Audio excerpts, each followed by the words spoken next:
Greetings, and in this short video presentation we're going to take a look at how we go about using the Social Engineering Toolkit or SET. The Social Engineering Toolkit SET is specifically designed to perform advanced attacks against the human element. I have updated and upgraded my Kali installation, and I have confirmed that I have connectivity between my Kali machine and my Windows XP victim. I confirmed the connectivity by doing a ping from my Kali over to my Windows XP machine. To begin this lab, we're going to open up a terminal, and at the terminal prompt we're going to type in SET Toolkit, and I'm going to go ahead and just hit enter, and in just a moment it's going to start up.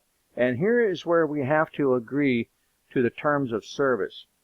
So I'm going to type in a Y, and that brings us up to our first menu screen. On our first menu screen we're going to type in the number 1 for social engineering attacks. Type in number 1, I hit enter. And on the second screen, we're going to type in the number 2 for website attack vectors. We're going to hit enter. On this next screen, we're going to type in the number 3 for credential harvester attack method. We're going to hit enter. On this next screen, we're going to type in number 2 for site cloner.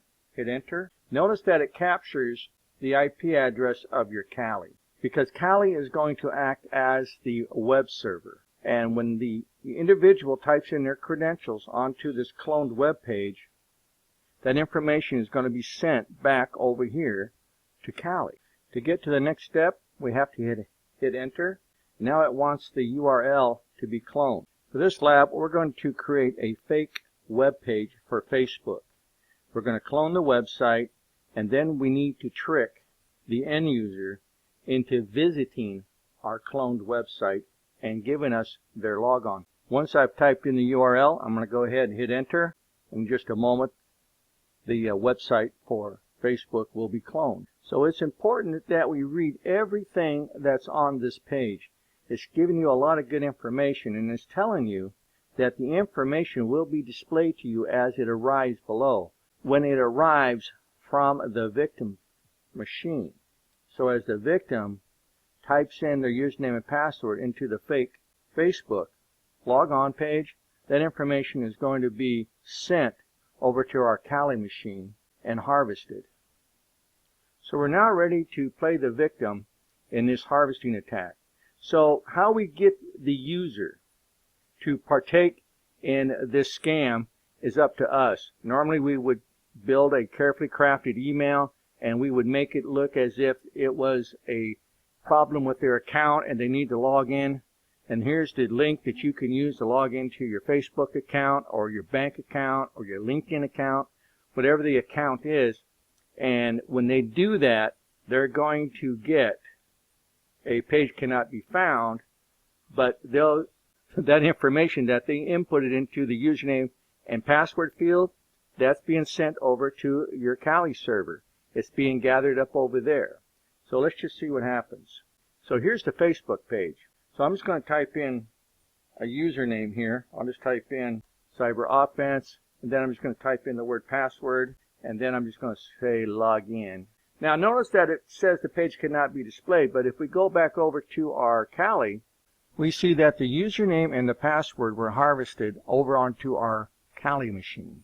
So we know that we got this information, and here are the attempts that were made. And there's my username, and there's my password.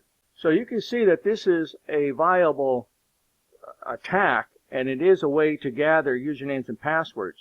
It just depends on how we go about doing it, but it must work, because cyber criminals and criminal organizations around the world use it to gain access to people's mail and their banking accounts.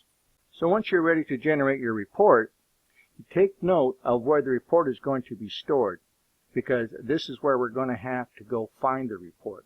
The report is saved as an HTML document, and we're going to open it up in Firefox, but I'm going to show you a different way to access it. So we're now ready to go ahead and hit enter, and that brings us back to the main menu. On this screen we can just type in 99 and hit enter, and we hit 99 one more time and hit enter, and we hit 99 one more time and hit enter. We're back to the prompt. I'm going to type in clear. It's going to give me a nice clean terminal to demonstrate how we go about accessing our harvested report.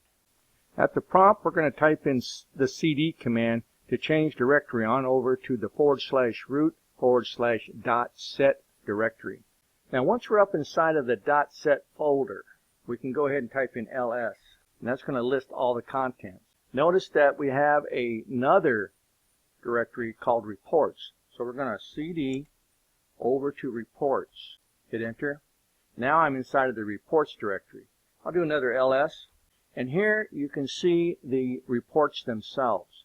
So what we need to do now is open up the HTML report using Firefox. So I'm going to type in Firefox, and I'm just going to copy and paste all of this here to include the single quotes. Give it a minute, and in just a second, Firefox is going to open up, and it's going to give us the report. And there's our report. And you can go down and through this report, you can see the information presented to you in such a way that you can use it as part of a official report or some other use such as record keeping. That concludes this short video presentation on how we go about using the Social Engineering Toolkit to harvest credentials. In this short video presentation, you were shown how to use the set tool to clone a website, in this case Facebook, and to trick users into giving us their username and password, and how easy it was for Callie using the set tool to harvest those same credentials. If you have any questions or concerns about this lab, please do not hesitate to reach out and contact your instructor, and I will see you in my next video.